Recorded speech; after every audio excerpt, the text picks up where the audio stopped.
presentation contains current opinions of Moez Ansari, Chief Investment Officer of Compak Asset Management, a registered investment advisor, and are subject to change. Nothing in this presentation should be considered investment advice. We make no assurance that Mo's opinions or illustrations will accurately predict future prices or financial markets. In no event is past performance a guarantee of future performance. A detailed disclosure can be found at the end of the presentation. And now here's Mo.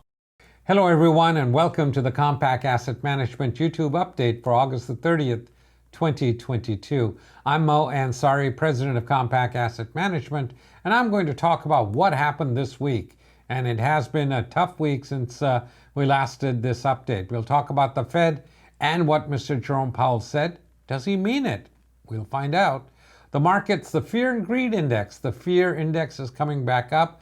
The U.S. economy is slowing.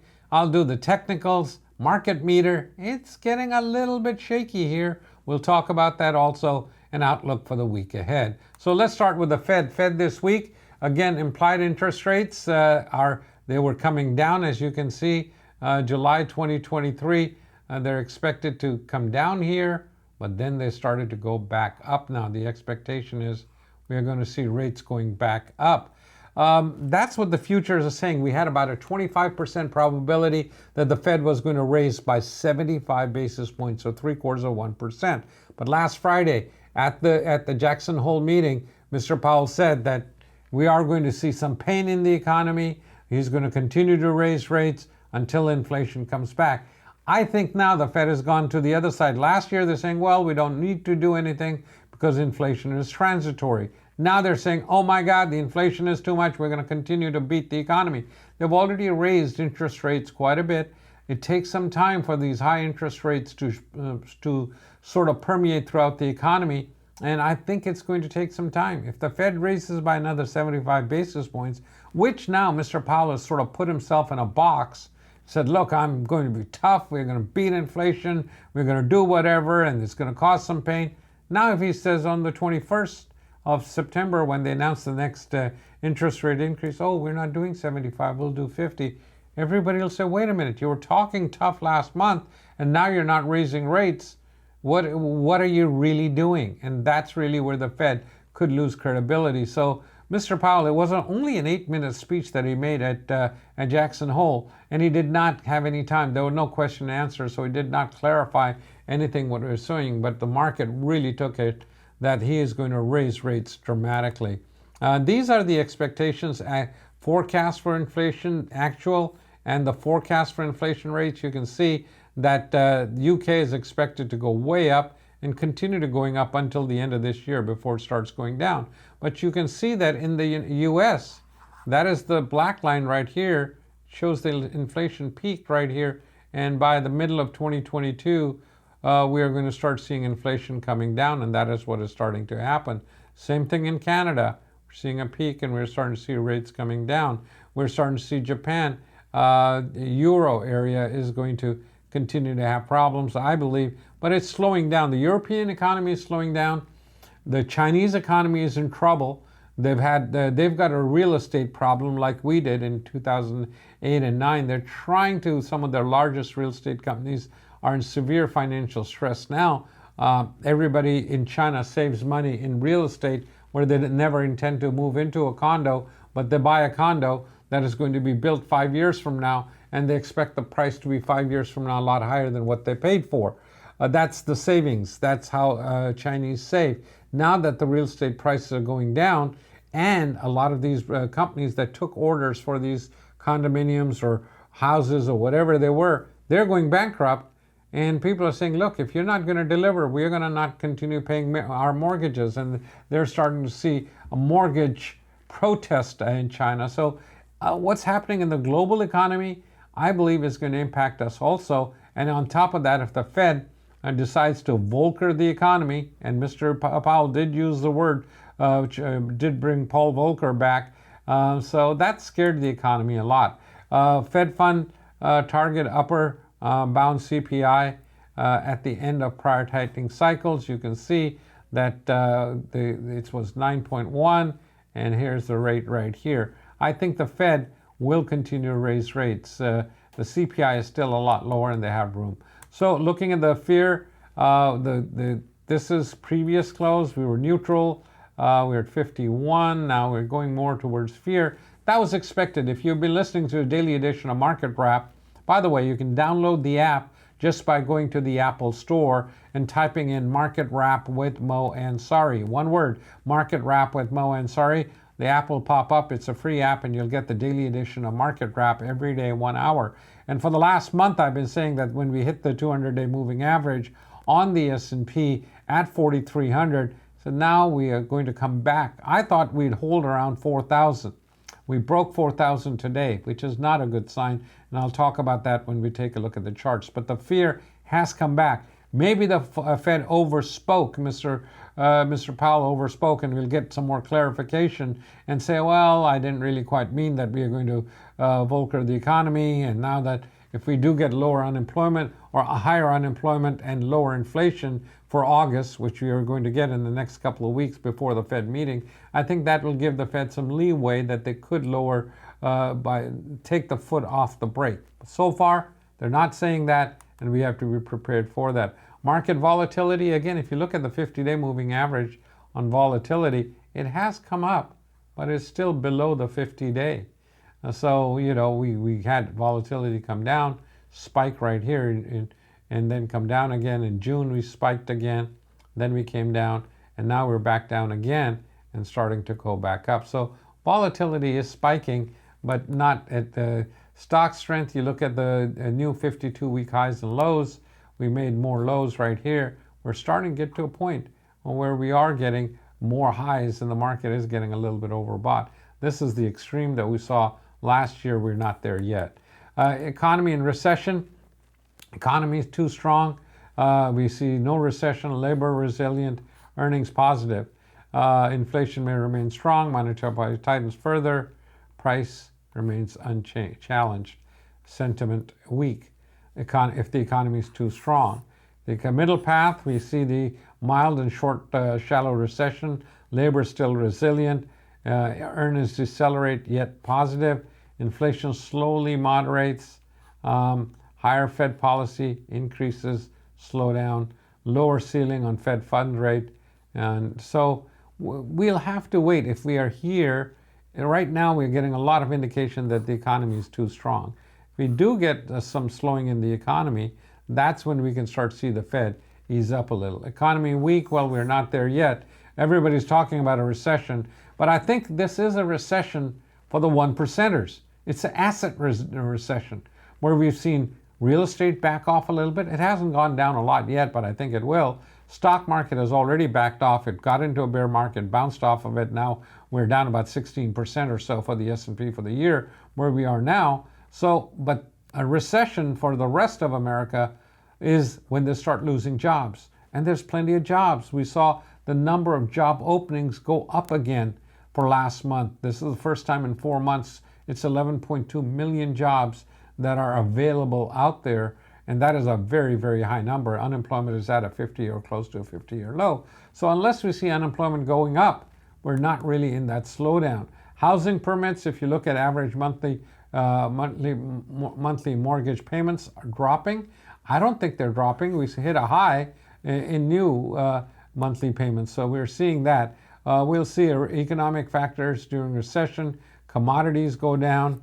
New orders, ISM new orders, which are not going down. Profit margin should be going down.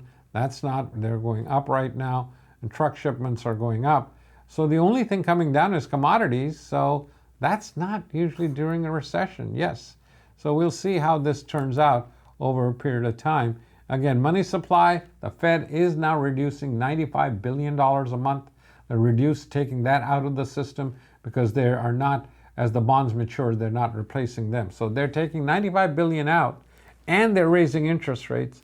Again, they're going to go from one extreme where they did not do enough last year, where they could have raised rates last year and not have to do the catch up that they're doing this year, or now go to the other extreme, start pulling out $95 billion a month, raise interest rates, put us into a deep recession, and then they say, oh, we're sorry. That, I think, again, would be a Fed mistake. I think the Fed needs to back off now, but they're talking tough, so we'll see where they do. This is the unemployment rate. It went down dramatically during COVID, but came back. This was a regular recession. You see, during recessions, it takes a long time for jobs to come back. COVID, we went down, came right back up. Again, don't forget to join me on the daily edition of Market Wrap every day, where I'm doing the daily edition and 1 hour broadcast, great guests, and you can find out what I'm thinking. Just go to Market Wrap with Mo. Type that in, one word right there, Market Wrap with Mo Ansari at the App Store, and you can get the download. Looking at the technicals, this is the 50-day moving average on interest rates. We are at 3.11 today on the close. Looks like we went through, made a high of, this was 3.49. That's what it was right here. That was the high. We're here, and once we make a fifth wave high, the rates came down, and we get an A, B, C correction. Now we've started a new wave count to the upside, 1, 2, 3, could get a fourth wave pullback in 5, or this could be another A, B, C, depending on how high we go. As long as we stay below 3.49, we're okay, which is right about here. But if we get above here, I think the market will be in trouble if we start getting above. That's where we see interest rates going up too much in the economy. Looking at the S&P, here's when I talked about we came up, tested the 50-day moving average right here, or 200-day, failed. I thought we would come down to at least the 20-day, maybe the 50-day. Today we broke the 50 days 4,009, and we closed at 39.86. So we broke below the 50-day. Now, is this just a short-term break, or this is going to be that we continue lower? If we continue much lower from here, then this whole thing, this 1, 2, 3, this becomes an A, B, C correction. That's what it is, or it could be A, B, and we come down for the C wave down through here somewhere. Retest. Now the next support is right here, which is the July low, and then the June low, which is 36.36. So we'll have to wait and see over the next day or two. The Fed starts to say, well, we didn't quite mean that as far as the rate increases go. But if they do continue to talk hawkish and talk about pain, how much pain they're going to inflict on the economy and how deep the recession could be, then we could see the market continue come down, retest the lows that we made in June. Looking at the weekly charts, again, we're below the 50-week moving average, below here, below the 40-29, and this looks like A, B, and then we come down. C is usually right along here, which is 36.36. I don't know if we come down all the way down to the lows that we made in June. But with today's break of the 50-day, it looks like the market does want to head there. Here's the Nasdaq, again, got close to the 200-day right here. Couldn't quite make it, got up to about 13.3, turned back down, and today we broke below 11,992, which is, and that's where we closed 11. This is the 50-day moving average, the blue line right here, and we broke below it, closing at 11,883, below the 11,992. So this again might negate. We have not negated this 1, 2, 3, 4. This could be 4. If we turn immediately up towards 5. But if we continue to go down from here, then this whole thing becomes an ABC. So we'll have to watch the chart over the next couple of days and see. Right now, everybody's running around, oh my God, the Fed's going to kill the economy. This is the thing that keeps me hopeful in the short term. You can see these dots right here, all these dots, and when this is the market right here, and when the market is above the dots, it's a bull market. You can see it turned up in April of 2020, stayed up right here. The dots are still below until here, which is January of 2022. That showed that, okay, this could be a bad, and since then you can see the market, the dots, these dots are above the market continues to go down. 3 weeks ago, we came and turned up. We hit the dots, the market came up, hit the dots, and the dots are below the market now. It's very seldom that we go 2-3 weeks and the markets on the weekly basis the dots turn up and then they turn back down. Usually they stay, like they stayed here for nearly 18 months or a year and a half. Here it turned down. It was 9 months before it turned back up. So it would be unusual for after 3 weeks to turn back down again. But if we get below 11,000 and we close at 11,083 today, we close below 11,000, that would flip the dot plots to the downside. and that would tell me that we're headed to new lows and probably make new lows. If we can hold somewhere around here, and that's why it's critical this week to hold the lows that we made today or the lows that we make over the last couple of days. If we break much further from where we are now, probably the market will indicate that it's headed to new lows. Looking at the crude oil market, it is all over the place. It went up yesterday dramatically. Today it's down dramatically. Came and kissed the 50-day moving average, failed. Now we're sitting at the 20-day moving average. I think this market is just, there's an expectation that we might make a deal with Iran that would put more oil on the market, a nuclear deal. But the Saudis have said they're going to cut back production if there's a deal. They didn't say that, but they're saying they'll do whatever to stabilize prices. What the Saudis are saying, look, if you make a deal with Iran, we are going to cut back on oil production. We'll have to wait and see what happens. Today, the Iranians nearly got one of our naval drones ships. It's a little tiny thing, but they were towing it away until we went to intervene, got that back. So making a deal with Iran, I don't know how good it is, but in the short term, it might bring oil prices down.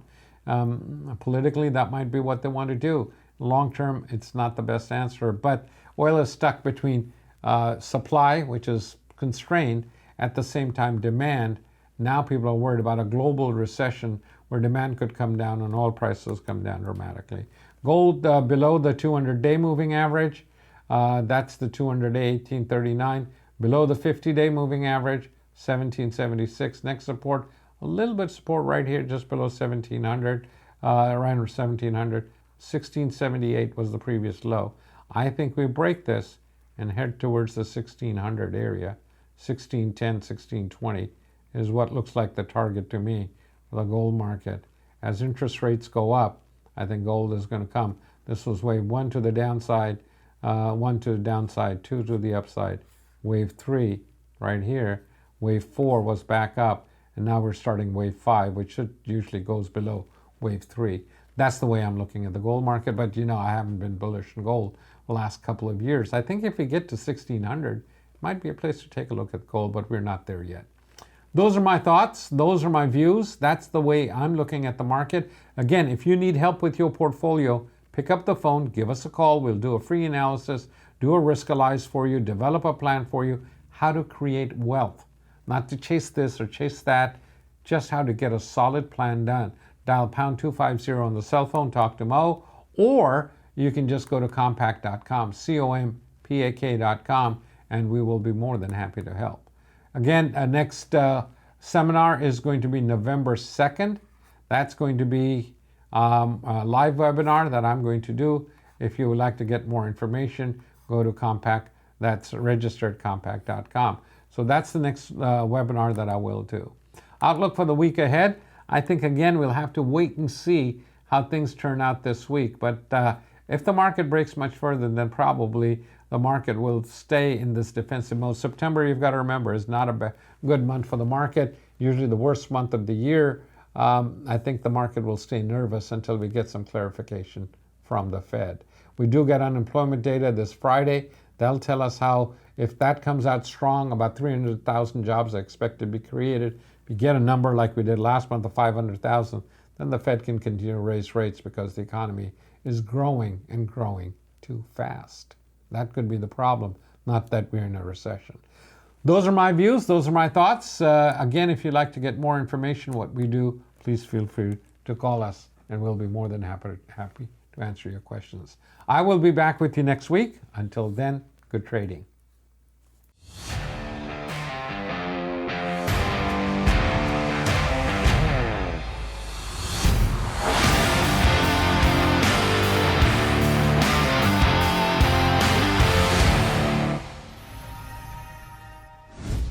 This presentation contains the current views and opinions of Moise Ansari, Chief Investment Officer of Compak Asset Management, a registered investment advisor. The views expressed are current only as of the date of this presentation and are subject to change. Nothing in this presentation should be considered investment advice, and nothing is personalized to any investor's individual circumstances. Compak Asset Management offers investment advice only after entering into an investment advisory agreement and gathering client-specific information about goals, objectives, financial status, and risk tolerance. This presentation uses terminology associated with technical analysis and provides charts to illustrate some of the concepts discussed. Technical Technical analysis is a security analysis method with the goal of forecasting the direction of prices of securities or market indices through the study of past market data, primarily price and volume. We make no assurance that past performance or the use of technical analysis will accurately predict future prices. Further, a risk of technical analysis is that overfocus on historical patterns could lead to ignoring or downplaying security-specific concerns, overall market or sector concerns, or other factors because we assume inaccurately that historical patterns will repeat themselves. In no event is past performance a guarantee of future performance.